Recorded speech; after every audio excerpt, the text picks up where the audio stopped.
Electric Dragon Unplugged, Bird Dad to the rescue. The Panda Express. All that and more. Let's get funky. In the forest? Yes, in the forest. Super Media Bros.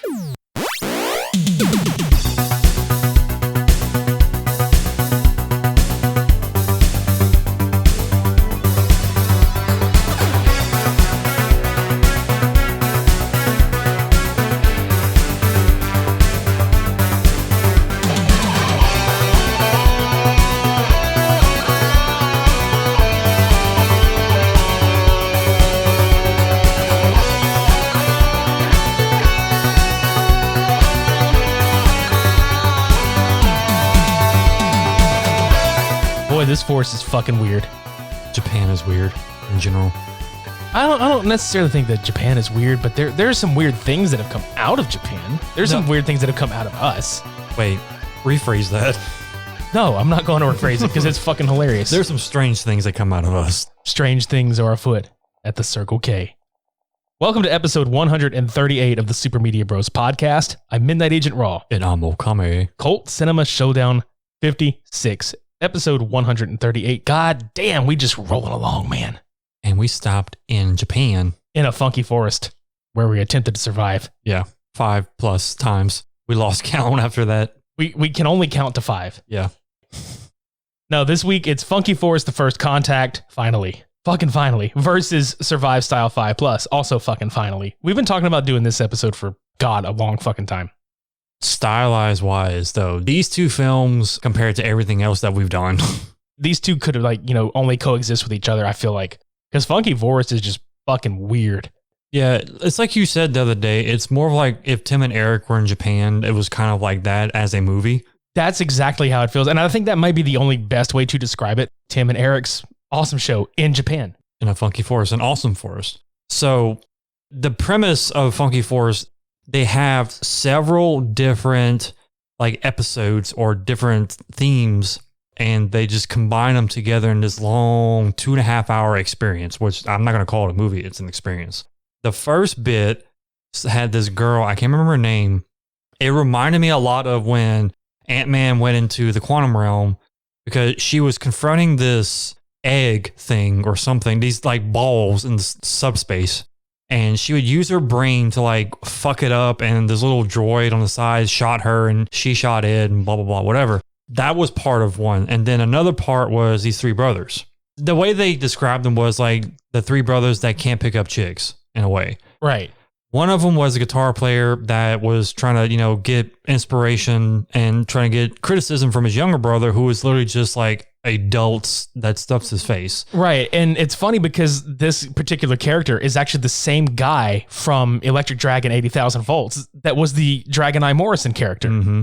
Which we find out he's in a lot of these films. Well, we were cracking up though, because you mentioned you're oh, he found his guitar. It's acoustic, but he still found a guitar nonetheless. Yeah. So now he's calm. He's collected. He's actually doing okay now. Right. But yeah, there's that part of it. There's these two teenagers. One is a teacher, and another one is this girlfriend / not girlfriend. And they talk about having dreams, and they both describe their dreams, and they're these completely random fucked up scenarios going on. So where do we begin with describing this movie? I have no idea. Right. And to double up on your point earlier, how you were oh, it's like Ant-Man visiting the quantum realm. I would dare say maybe this is what it was like when Ant-Man was supposed to crawl up Thanos' asshole and expand. Maybe Thanos' asshole has this entire fucking universe in it where it's nothing but fucked up shit happening. And we're just kind of wow, this... All right. So he doesn't shave his anus, so it's a funky forest. Literally a funky forest. It's Thanos in the funky forest, but whatever. I digress. Yeah. This movie has so much crazy shit. I think, to put it in highlight terms for me, it taps into all of the weird subcultures, and it taps in, especially musical shit. This movie taps into so many oddball things that Japan loves. It's appealing as fuck. I think the one for me that stood out the most was the turntable, the DJ turntable. Yeah, it was a Takafumi or whatever his name was. He had a big master size DJ turntable The only thing that really kind of threw me off was the fact that it was a woman's crotch on the front, and he opened it from the crotch to like adjust the settings and stuff. Yeah, it's the place that houses all of the like all the equalizer settings and all that shit. There was one section where these two guys, I guess they're kind of like stand-up comedians or some shit, and they are dispersed throughout the entire movie, like constantly like fucking with each other. It's like all white, like everything. Their clothes, the background, like the whole 9 yards, and they're literally just like playing off of each other's stupidity, which is pretty much what we're doing. Yeah, exactly. It's like Japanese Cody and Richie. Yeah, I mean, there's no joke there. That's actual. Yeah, we're serious. They also have another like miniseries of Homeroom, where this teacher walks in. It's the same intro. It's literally the teacher walks in, gets an eraser dropped on his head, and he makes one student out of the class come up and talk about whatever it is that's on their mind. And each kid has a different like problem or a different way of talking to these kids. And it kind of makes sense and kind of doesn't make sense. Like we said, the best things that stood out in our minds, one was for me, the volume, the three deities, I guess you can call them, or aliens. You're talking about where the three kids with the different colored headsets. Yeah, because they were wearing like the paintball gloves, and there was like the red, blue, and was it red, blue, and green? Red, blue, and green. Yeah, and they were all like fucking with knobs that were attached to the trees, while the person in white was playing a violin, and there was just all kinds of weird shit happening. We were just vibing the whole time. Like, I don't know if you remember Aphex Twin. Mm-hmm. This felt like a really weird Aphex Twin music video in certain parts. Yeah, it was super experimental, like just listening to it, because the violin wasn't a violin sound. It was more of a didgeridoo from Australia. And the person playing kept noticing that these three people or three entities they're mixing my sound. And that's where they get like them in a tree, them on the ground, one on a rock, like it looks like she was prone. And it just felt like a spiritual experience from Japan's point of view. There was this guy that popped in. He looked like Raiden retired. Right? Like he had like the full garb and everything. And I think that's what we called him at first. I was like, oh, hey, it's Raiden. He's just popping in to say what's up. So he was finding the volume, which is the three like teenagers that were playing the mixing part of it. And at one point he sneezed so loud, he scared the three away, and they flew up into space into this like Daft Punk Discovery animation, like anime looking like scenario with a spaceship and the three of them like flying over. And they end up transforming with the ship into a big mix knob. That's right. I remember that now. And then, like you said, the beach sequence with Takafumi's dream, where he was confronted by his girlfriend, but that wasn't his girlfriend. Yeah. And there's another one in there too that I wanted to mention. I just remembered. The three girls that were in that little restaurant that were talking about, like the one girl was telling her stories or whatever, and the other two kept giving her shit for telling the stories. Mm-hmm. But it actually wound up being that this one other guy from the other stories was asking her on a singles date or singles picnic.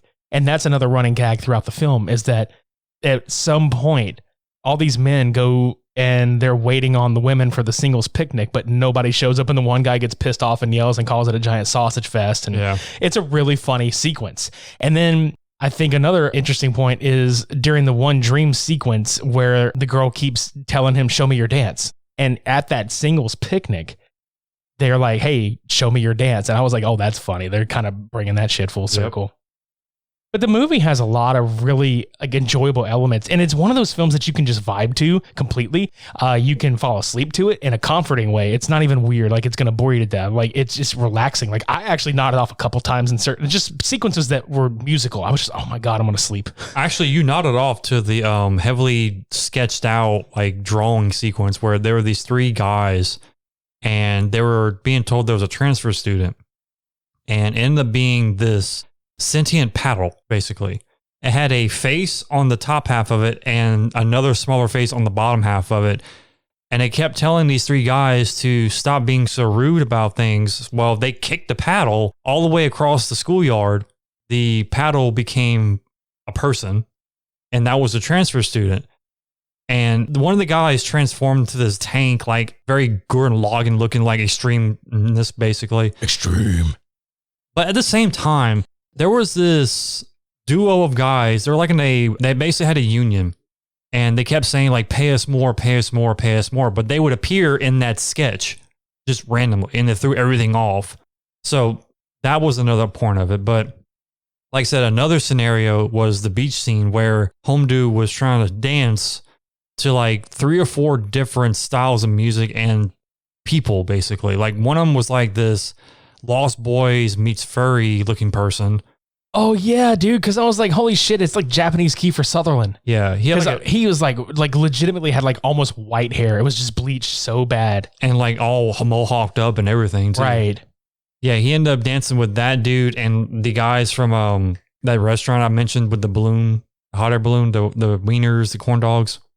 Oh yeah, that's right. Yeah, there was all yellow costumes and they had the big like poofy looking hats like that. But what stood out the most in that was the drawn in. It was like a sexed Gundam. Yeah, it was really cool because a lot of it reminded me of I think for the most part just the way that it was put in there, it reminded me of some shit that you would see in like heavy metal, and also a little bit of the Daft Punk movie The Interstellar 5555. It kind of had that kind of vibe going for it. There's something else that I know I'm forgetting about, but it's closer to the beginning. No, never mind. It's not closer to the beginning. The one where they were in that classroom playing the fucked up weird instruments that were made out of human faces and shit. Towards the middle-ish end, yeah. Dude, that shit was fucking weird. But I think the key scene in this whole fucking movie, which made it to like YouTube and Facebook and all the rounds of social media, was the very end. Yeah, I keep forgetting that that's the one clip that comes up because that's the one that I hear about the most. Anytime I'm like, hey, you ever heard of Funky Force? Oh yeah, this happened I saw this on Facebook. It's like the weirdest movie ever, and that's how it gets to your attention. There's a coach and a girl that has like a tennis like attire on, and they're confronting this older guy who is sitting on a chair, and the coach is basically telling them, you know, well, how old are you? What are you into? And stuff like that. And he tells him to take off his jacket. Well, he's kind of embarrassed to do it at the end. He's like, well, don't be embarrassed. You know, you're fine. And he ends up having these finger-sized, long-ass nipples hanging from his fucking chest. So he goes around the backside underneath the chair. It's on this little podium, basically. He tells him to let it out. And we're sitting there like, what does he mean, let it out? And there's this huge-ass ball sack that drops from the bottom of this guy's chair. You ever see the fucking stupid balls that are on the back of trucks and shit like that? Mm-hmm. That's what it fucking looks like, honestly. But the funny thing was, he flicks the fucking ball sack and goes back up. He's like, no, are you game? Yeah, I'm game. Are you game? Yeah, I'm game. Okay, well then, let's do this. So he lets it back down, flicks it once. He goes, ooh, that tickles. Flips it twice again, and then he flips it 3 more times, and apparently they're ready. They're ready for whatever it is. The homegirl here, she's in front of the older dude. He's getting his nipples pulled up at one at a time, and he's squirting the girl with milk, and she's just swatting at the milk stream for no fucking reason. What we're going to do here is he pulls from his pants xenomorph-looking face huggers, and she starts swinging at those and missing except for one. One actually latches on to the bottom of her arm where her armpit is, basically, and it's a bloodsucker. So they're like, oh, success, she finally did it. They call the nurse or the physician, the doctor, whatever it is on the school property. He looks at the creature and he deems it like, well, it's getting weak. It's draining all its blood that it can possibly sustain. So he pulls it off, and there's this big, long, like, piece inside the tail. And he ends up pulling this creature that looks like the massive little palm tree looking fuckers that are on that instrument that we saw previously. Yeah, it's just like a version or whatever of it. Yeah. So it ends up, the guy is talking to this creature and asking it like, you know, what, you're like attaching yourself to little girls, or you little pervert? He's like, oh, no. He's like, what's your name? And he goes like, Yamada, I think it was. Like, oh, you don't look like a Yamada. And he literally harasses this alien for the next like 10 minutes. And this is where it gets fucking strange as shit. If this is not already strange enough, so. He ends up grabbing the other end of this creature by the sphincter tail. I was going to say, just say taint. Because yeah, I mean, taint. just say taint. And he's pushing onto it, squirting out this jizz looking shit, which, why? I don't know. And he ends up finding something hard on the inside of this thing. Ooh. And the little creature's like, don't do it. Don't do it. He's like hesitant and shit. And the doctor pulls out, it's like a stamp. And he's like, it looks like a name stamp. He's like, oh, you hide a name stamp. You have a name. You know, he's all freaking out and shit. So they get a paper and he stamps on it. He's like, oh, well, that's what that is. It's a name. And the thing falls off and it's like, yeah, you saved the day. Yay. And that's pretty much how it ended. Like, I know I didn't do it justice, but it's like, yeah. No, it's just, that's kind of like the reaction. It's just like, ah. Also, I just remembered another scene. The pull it. The little girl comes around the corner. Oh my God. You talking about the dude in the big yellow fucking suit or it's whatever. like a reverse Cat in the Hat. Dude, that whole sequence was really fucking strange because like it looks like at some point, because it's a tail, but at some point it ends up on the front side. So it looks like she's just yanking on this giant furry yellow dick. And it is the most awkward shit ever. Is this in the same line of, not the same sequence, but it feels like it's along the same area when those dudes are pushing that one, it looks like a computer tower and they pull the side off and it looks like a big asshole that they pull the sequence. Okay, so these guys wind up coming up with what looks like a giant computer tower. And they give this girl like this really like tentacle looking thing. So many tentacles. But they give her this fucking tentacle looking thing. And they're like, well, you got to stick it in your navel. But it works better if you lick it. And she goes to lick it and they just kind of, they're watching her and she's like, you're watching me. And they just, whoop. And they just kind of turn to the side and she's like, it's okay, I don't mind. So she licks it and puts it in. And then it enables them to like take the side of this paneling off of this tower or whatever. And they reach, it looks like a giant asshole. Like I'm not even going to lie, it's a big butthole. And they reach into it and then they pull this, like you see a pair of legs and it's this little dude. It's like in a white suit and they put him down and it's the fucking weirdest goddamn thing I've ever seen. Yeah, it's like a sushi chef. And apparently he has these test results for the two guys that were there. And he's like, seems fine. And they're like, seems fine? It's like, yeah, it seems fine. And they look at the girl and the girl's like, I have no idea what the fuck just happened. It's the weirdest prostate exam I have ever witnessed in my life, dude. I swear to God, that's what it reminded me of. Well, come to find out, it was a skit, like a bit for those three guys. Yeah. I swear, we could probably keep going on and on and on about this movie, but there's just like you said at the beginning, it's an experience. It's, you know, we can't like sit here and tell you from start to finish and have it make really any sort of sense whatsoever. It's just, we implore you, like we're going to put links in the show notes. Like if you click on the names of the films in the show notes, it'll take you to YouTube because both these films are available on YouTube. And Survive Style 5 Plus is on there as well. But like Funky Forest is absolutely just a goddamn experience, and it's just a fucking like, if you ever wanted to know what being on acid was like but were too afraid to take it, this is it. You have to see it to believe it. Yeah. We're gonna take a break and come back. You're gonna hear from the Nerdy Bitches podcast.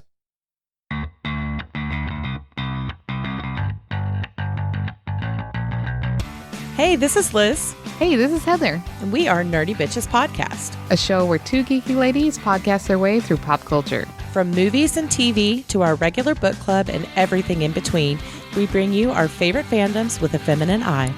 We are talking Star Wars, Star Trek, DC Marvel, comic books, and anime. And don't forget sci-fi, fantasy, action movies, video games, D&D, board games, and so much more. Be sure to check us out on Apple Podcast, Google Play, Stitcher, Podbean, or wherever you find awesome podcasts. You can also find us hanging out on Twitter, Facebook, Instagram, Pinterest, and at nerdybitches.com. See you soon.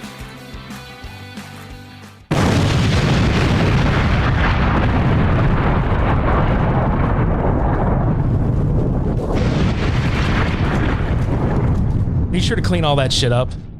I'm glad I'm way over here. I know, but I'm letting everybody out there know to please be sure to clean that shit up because that was a lot. A lot of debris. Yeah. Let's move on to Survive Style 5 Plus, goddammit.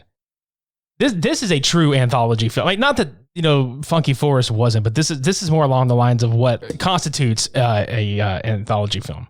This one had a little bit more polish, I guess you can say, in a way of it makes sense. Cohesiveness. Yeah, it had a little bit more of that to it, even though you're pretty much going through this movie like Funky Forest. You don't know what the hell's going on at the time. Right. You have 5 different, happenings. One is Electric Dragon Morrison, basically. Tadanobu Asano. Asano, yeah. He is basically deemed a man. Like, there's no other way to describe him, but he's in this house. He is the man. He is a man. Yeah. He's not the man. He is a man. Yeah. He's in this house, right? And he kills this chick, buries her, goes back to the house, and comes to the house, drinks a thing of milk, and he looks over and she's there again. he was made like a full on fucking like buffet style breakfast. But before that though, dude, because it introduces us like individually to each of these before it comes back. Like you get 5 different introductions to all these people. He looks over at her and he spits out his fucking milk. So I started like, whenever I was taking notes for this, I started calling him the 2% dude because he looks like the dude. It's like Japanese the dude from the Big Lebowski, as Derek Savage's fucking idiot ass would say. But no, he looks like Japanese the dude from the Big Lebowski, and it's just fucking hilarious. He's disheveled as fuck, and he just looks over and just like, oh my God. And to mention the fact that he's got like rows of fucking 2% milk in cartons in the fridge. He's disheveled and disheveled. Exactly. So that's one of the things. And it goes right from that to these, it's like a horse and another like doll on like basically like the headboard of a bed. Mm-hmm. And it looks like they're fucking because the shit is moving back and forth, and you just hear, and then the horse just goes and falls over. But it's this guy in bed with, I guess, his girlfriend, fiance, wife, whatever. And it has Viva Friends written above the headboard of the bed. And all these characters wind up coming together like in some way later. They're all connected somehow. So you see that, and he makes this fucking joke, and I just fucking started laughing, dude. Because he's like, you're trying to murder me, aren't you? And she's like, yeah, you're on to me. And he starts like, well, your armpits smell really bad. And, and that's the whole joke about, oh, you're trying to murder me because your armpits stink really bad. And then he's just like, murder, M-U-R-D-E-R, spelled backwards as red rum. Like just making him. Yeah, he's like, have you ever seen The Shining? But yeah, that dude is actually a hypnotist that has this like television program in Japan that everybody flocks to. Yeah, and then Yoko, who is the female, is a person that pitches commercial ideas to like pharmaceutical companies to sell their products. I think she just comes up with product placement commercials in general. Yeah, you'll know she's coming up with something when her eyes start to like twitch, like I Dream of Jeannie. She's kind of like just with her eyes instead of her nose. And they always play like the snippet of "Oh Yeah" by Daft Punk, like right before she starts singing, which we loved the fact that they even did that. So. Oh yeah. And then the 3 hippie dudes, like it's like 3 J-pop hippie looking dudes in a Volkswagen van just driving along the highway, and you're just like, oh, okay. Yeah, they're like a bunch of delinquents that just drive around town, fucking shit up, stealing, whatever they got to do. Come to find out, there's some kind of like hidden love interest between Jay and I think it's like Mariato or whatever. It starts with M. Yeah, but it's the one with the bad teeth. That's all I can really think of. Right. But yeah, there's some kind of thing going on between the two of them, which we obviously guessed at, but they don't recognize anything of it until later on in the movie. There's a family of 4 where the dad comes home with tickets to Viva Friends show for the family. And they end up meeting at one point to where he has his show. He calls the dad to come onto the stage to be hypnotized. And the theory behind the show is basically, if I can't hypnotize you, you win $1 million yen. And yeah, and so the family are there.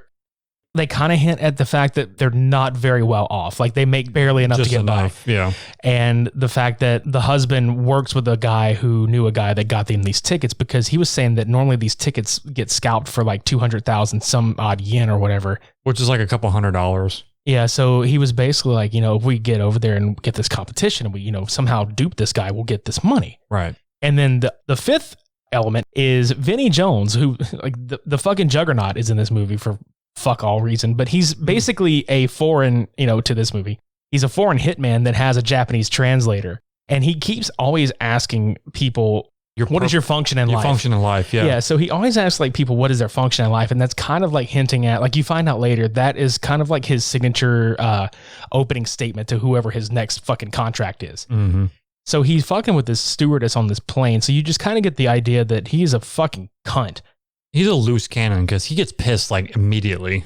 He's going to fucking juggernaut, grab the stewardess, like yeet her out of the fucking plane, just fucking right out of the goddamn plane. Or just like headbutt her through the side of the plane. Everybody just crashed. Bro. Yeah. Holy shit. But yeah, that's technically like the 5 pieces of this film that come together. Right. We could probably go through each story at different intervals as they take place, but there's only like I think 1 or 2 that stand out the most because they have the more like stimulating part of the movie rather than just being there. The family had the more interesting one to me because the dad, like I stated earlier, he was on the show. He was trying to be hypnotized. He ended up failing and got hypnotized. Yeah, so, he's a bird now. He just has the mindset and acts like a fucking bird. Right. But what happened was that got all sidetracked when Vinny came in, killed the hypnotist mid-show, and the family walked up to the hypnotist like, please change him back now. And he's like, I can't, it's over. And he just croaks. Yeah. So the dad is literally bird dad at this point on. And that's what they call him too. Like his son calls him Bird Dad. It's like Birdemic all over again. But it's like, dude, what if that was Birdemic? What if Birdemic wasn't like a pandemic of birds that were, flying down from the sky and murdering the fuck out of people? It was people that turn into bird-like creatures as human, and they just fly and fuck shit up. It was a bunch of middle-aged Japanese men turning into birds because they're hypnotized. Yeah, dude, and that's all it is. Yeah, I would definitely make that movie. I would buy it. I would watch it. I would fund it. I would do everything in my power to make sure that movie happens. Mm-hmm. But yeah, so that happens. And then you find out that the reason he was killed is because Yoko, who is the commercial chick, fucking hired the hitman to go murder this guy. Right. So that's kind of how that story ties up. At some other point, Mr. 2% dude, a man or whatever the fuck. A man. Electric Dragon, again. He keeps having to kill his wife. We find out it's his wife eventually. Like the girl that keeps reappearing in his house is his wife. But you pointed something out too, is like she's also kind of a manifestation of each room in this house. Every room in this house is like kind of different than the other rooms. And we mean by different is it's extremely stylistically different. Like there's a red room with eyes everywhere, and they have like a clock with the card deck suits like as like actual hours basically.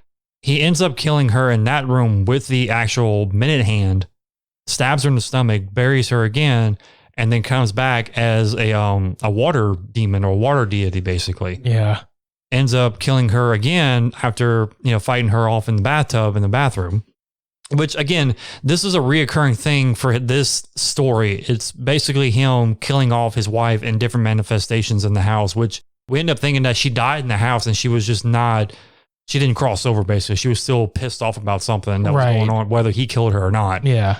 So there was one sequence where he went to contact Vinny at his actual office. When he walks in the office, he notices like a bunch of pictures of dead people. When they kill somebody, they wind up taking a picture of them, which we forgot to mention. Like they took a picture of the Viva Friends guy, the hypnotist, right. Like as he was dying. So. Yeah, it's like if you go to a tattoo parlor and you see all the like different drawn tattoo like designs, it's pretty much the same concept. It's my portfolio. Yeah. Look at these deaths. Are you satisfied? Right, dude? But yeah, he sits down with these two guys and they discuss the contract to hit on his wife, basically, which they go to a point of view of the camera right above the hitman's head. They rewind back to Yoko putting the hit on the hypnotist. And that's how we find out about Yoko doing her thing. So we go back to A-Man, 2% dude, getting his contract done, but he had to pay, I think it was 1 million yen, which he said, I can't afford that. So the hitman was like, well, I'll cut you a deal. How about how much you can afford? And he said, I think it was like 10,000 yen. 10,000 yen. God damn, dude, that's a hell of a deal. So yeah. Fuck yeah. So like that happens or whatever, right? And he does it. Like he winds up killing her or whatever. And we kind of it feels like seemingly that's the end of it. Well, you sit there with the three guys that are breaking into several houses, like the three hippie dudes or whatever. Yeah. So they wind up breaking into this one house where they're playing cards because one of them is just like, oh, fuck yeah, playing cards. Let's play a hand. Are you nuts? And then the third guy's like, no, let's fucking play. So they start playing and then they hear the family coming home and they're just like, oh, shit. So they hide in this armoire. Well, it turns out it's the family that came from the hypnotist show, and the door of the armoire opens and you just see the dad. And they just look and just what the clock happened. Exactly. So what the clock is going on?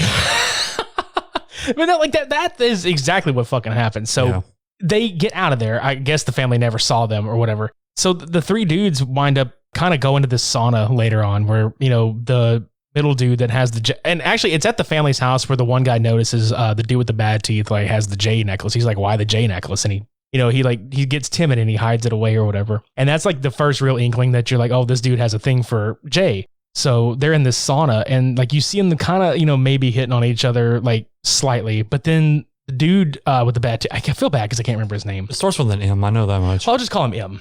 Yeah. Mr. M goes and he's asking him these questions or whatever. And he's like, oh, F1 racer is like male or female? Oh, it's usually male because these balls, because racing takes balls. And he's like, what balls? These balls. It's kind of like the D's nuts of the 2000s. Yeah. So, like, long story short, with this situation is that they fucking run into Vinnie Jones and his translator in the same sauna, and he hits them with these questions. I get like using it in a film because like it holds, a little more of a punch as far as like the, gravity of the situation, but like he berates M for, he's like, are you a homo? Like he's like just fucking with him and shit like that. And then he stabs Jay because Jay comes over there to defend him and he fucking stabs Jay. And they just leave them in the sauna with Jay seemingly bleeding out, in front of all of his friends. It's like, fuck, dude. But that's where like Jay kind of reaffirms that he's also, he also loves M back. So, So yeah, we finally get some closure on that part. And then in between all of this, Yoko she had a failed deal with a pharmaceutical company, which was funny because the president of the company kept getting calls from his wife. Apparently they were urgent. One call was like, oh, the light won't come on. Oh, well, shit, I got to deal with that right now. I love that it's Sonny Chiba, though. Yeah. Like the guy that plays the president, fucking legend in cinema, Sonny Chiba, just fucking sitting there. And for those of you who are wondering who Sonny Chiba is, if you've ever seen Kill Bill and the bride goes to Okinawa, I'm sorry, when she goes to Okinawa and she goes to the sushi shop to meet Hattori Hanzo, he's Hattori Hanzo. Yep.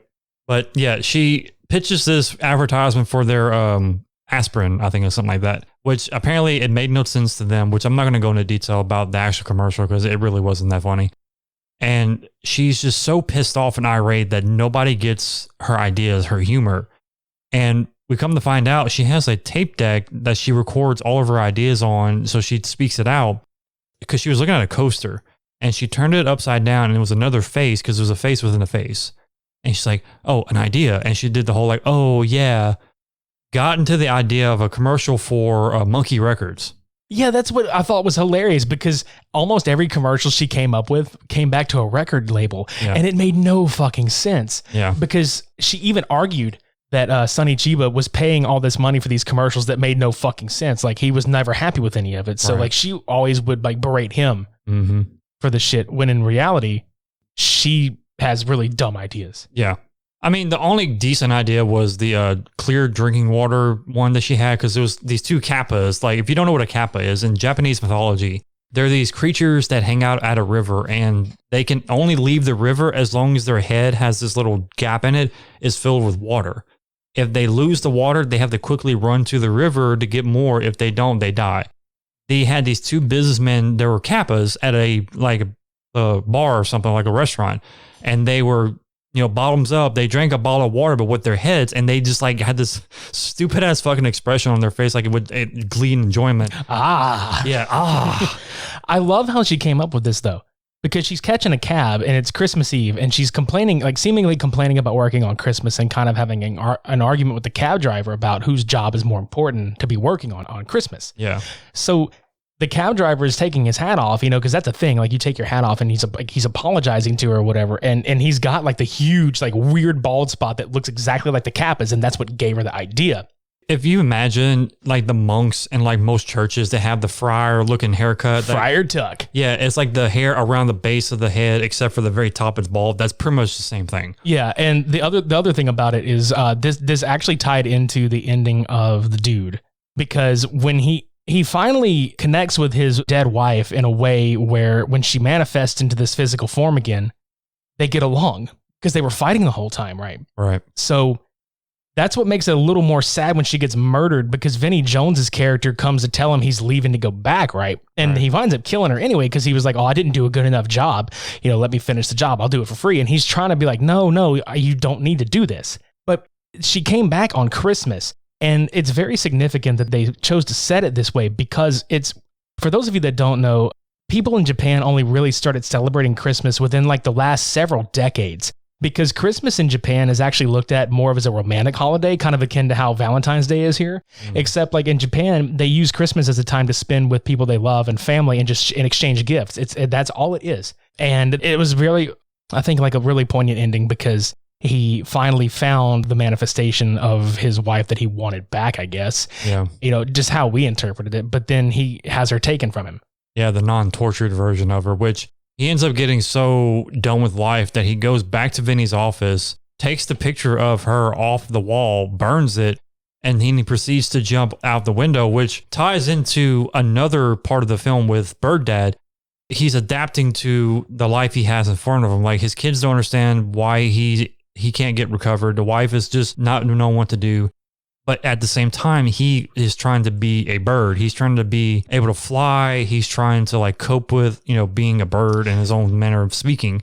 I was going to say, I really liked that one too, though. Yeah. Because the kid, was it the youngest kid? Yeah, it was the boy. Yeah, the boy wound up taking like a drawing of his dad flying in the air to his classroom, and the teacher liked it. And she was like, yeah, most, kids see their parents as superheroes and all this other shit. Which, by the way, that one was really fucked up because the teacher was walking around every kid's drawing and saying, it's not interesting at all. Goes to the next one. I kind of like it. And then she goes, wait, what is it about? Oh, I don't like it at all. It's not interesting. And she was like berating these kids' drawings like in front of them. I'm like, dude, really? It's not, you don't need to do that. But right. Anyway. But like we're going to tie this all together though. Cause like at the same time that all this is happening, like Yoko gets out of that cab because she realizes that these two girls find a tape recorder at this cafe she frequents and they found her ideas. And so she's running through the streets trying to figure out where the fuck this is. But then she just stops and realizes to herself and she's like, I'm so stupid. Like she has all these, she has like a kind of a flood of like, oh man, maybe these ideas are dumb. Yeah. So that's kind of the end of her little arc or whatever. But going back to the bird dad, the kid, like he tries to fly from the roof and he falls off the roof and the wife goes outside crying, because he's hurt or whatever. And she's like, I don't understand. Why did this have to happen? And then the youngest boy that drew the picture comes out and he said, a bird dad is like an animation hero. I told my friends and that's what they said. It's cool with me no matter what dad is. Everything changes. Next, we have to change. We can't be sad forever. We should enjoy being with dad because life is short. Right. And so you kind of get like this little montage of the kid trying to teach the dad to fly. And it's cute as shit, honestly. Yeah, because they're on a hill outside the house and he jumps up on the top of the hill and he rolls down like barrel rolls into the fucking ground. It's like the greatest, like that should have had, I don't know, you're the best around. Nothing's ever gonna keep you down. Like it should have had some fucking like, music underneath it or some shit. It kind of reminds you of like the American version where the dad and the kid are like playing catch outside in their yard. It's basically the same thing, but the opposite direction, but in Japan. Right. Like the kid is trying to teach the dad how to be a bird, how to fly.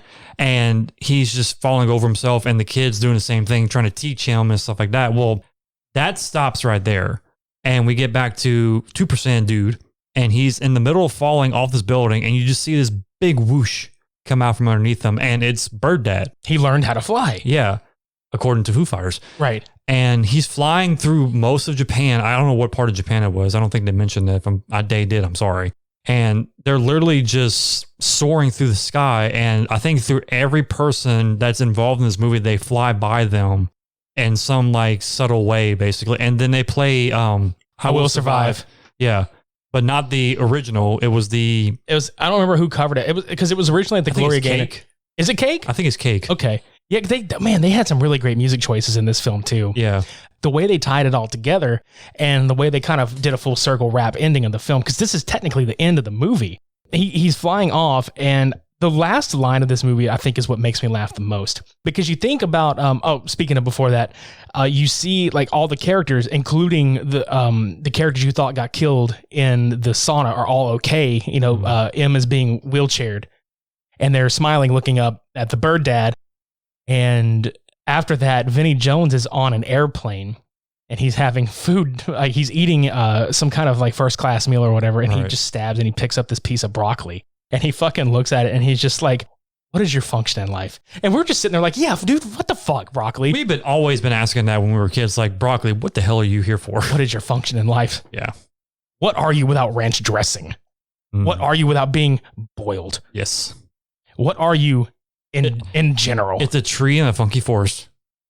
Dude, you know what? That would have been fucking hilarious. Like if we were somehow able to tie this in, like, you're just like, what is your purpose in life? And it just like the camera zooms into the broccoli, goes in through like, it does the whole Thanos' asshole thing and it just kind of floats through and it just pops us right in the middle of funky forest. And we start that movie. Yep.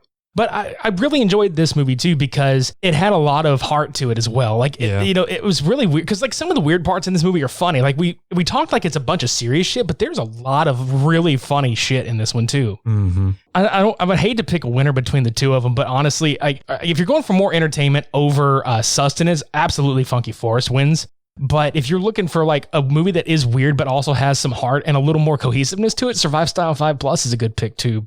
Before I mention that, like, the way to look at it is, on a viewer's point of view, like outside of us, if you look at Funky Forest, it's a 2.5 hour what the fuck session. And I can understand people probably will not sit through the whole 2.5 hours and try to finish this movie, which I can understand to a degree. Yeah, it's very avant-garde.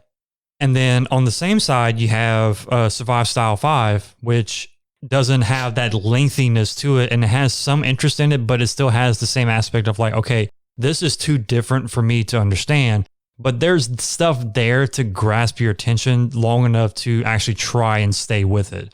So for most of you guys out there, I think y'all would enjoy more Survive Style 5 Plus more than Funky Forest. If you're kind of like a fucked up, twisted sense of humor and you really don't care about stupid shit, I'd say Funky Forest. So me, I like Funky Forest more just because I like random nonsense. And I think that's the clear winner for both of us. Yeah, and that's really what puts it over for both of us. And it's not saying that either of them are better than the other one. It's just that we prefer this one over Survive Style 5 Plus, which it's barely for me. It's barely. I think for you, it's probably more of a landslide, but like more so. It's a slight nudge up. Mainly, they both have strange elements to it, but Funky Forest it taps into my mind more than Survive does. Both movies had great soundtracks. Both movies had interesting concepts. They have great characters, and like Japan, I love like Japanese culture and their everything. Like I can't express that enough. I was gonna say, like, whenever I was mentioning Aphex Twin earlier, there's a music video producer called Chris Cunningham. Mm-hmm. And that's what the style reminded me of a lot. Like some of the just some of the visuals that were going on. Chris Cunningham has some really good shit and has done work with a lot of people like Bjork, Aphex Twin, so on and so forth. I think he's even done with like Portishead. But there's a lot of really cool shit in there. So stylistically speaking, that is absolutely like the one. Definitely. But yeah, that's I think that's all I got for this one. Pretty good on this one. Yeah, same here. So definitely check these movies out. They're great films, and not to mention, see them with friends. Like see them with a group of people, because it's definitely something that you can sit and riff on with your friends. Also, you may not want to be sober because, like I said, most people can't tolerate Funky Forest with a sober mentality. I can definitely understand why. So if you need to have some kind of like, you want some inebriation? Yeah, do it. Go ahead. I encourage it. Do it. So. But yeah, that's all for this week. If you would like to follow us on social media, you can go to Facebook and Twitter and Instagram. All that shit is in our show notes below.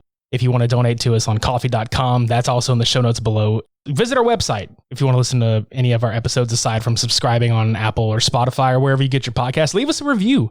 Go on Apple or Podchaser and just, go drop some stars and drop a whole paragraph. We expect it in long form and single space. I was about to say double space. Fuck it. We expected a double space. College format. Yeah. Give us that college format, and we would appreciate that greatly. And we will thoroughly grade you on your performance. I think that's it. I would like to get out of here. It's hot. Would love to cool off. I'd love to down another 1.5 gallons of ice cold water. Yeah. This July weather is for the birds. Not for the bird dad, but for the birds. It still feels like July. It's July weather. That's what I'm saying. Yeah. Because like it's fucking hot as balls through mostly July, so it just carries over, and I'm like, oh, it's July weather. Yeah, absolutely. Like fuck August. Like we're gonna be going into September. It's still gonna be fuck. Who am I kidding? We're gonna get into December. November, December, and it's gonna be fucking July weather. Yeah. People just said fuck it and started having Christmas in July. It's like it's finally winter, 100 degrees. Winter is never coming. No. Aside from what Game of Thrones says, it's not happening. No. But yeah, let's roll out of here, dude, and let's go cool off. Let's go kick it. Let's go kick it like a motherfucker. Let's go bullshit on some other stuff that we're going to bullshit on. Some bullshit. Yeah. Oh yeah. I almost forgot about this, dude. So for those of you out there wondering what the fuck we're going to be doing next month, we are dedicating an entire fucking month to the Death Wish franchise. Also, while we're doing that, we're going to be drinking Death Wish coffee. All month. Which is a thing. So Death Wish coffee, please sponsor us for the month of September. Yeah. Because we're going to be drinking the fuck out of y'all. You won't regret it. No. That also sounded like we were going to be sucking their dicks for the entire month of September. Like we take a sip, it's like, no, that's not sucking their dicks. They're going to be rolling their eyes like, fuck. We have to subscribe to them now and deal with them. But yeah, we're gonna roll out of here. So that's what's in store for you guys. We'll have more details on social media and all that shit in the upcoming days. But until next time, I've been Midnight Agent Raw. And I've been Okame. Shades on. We're funky.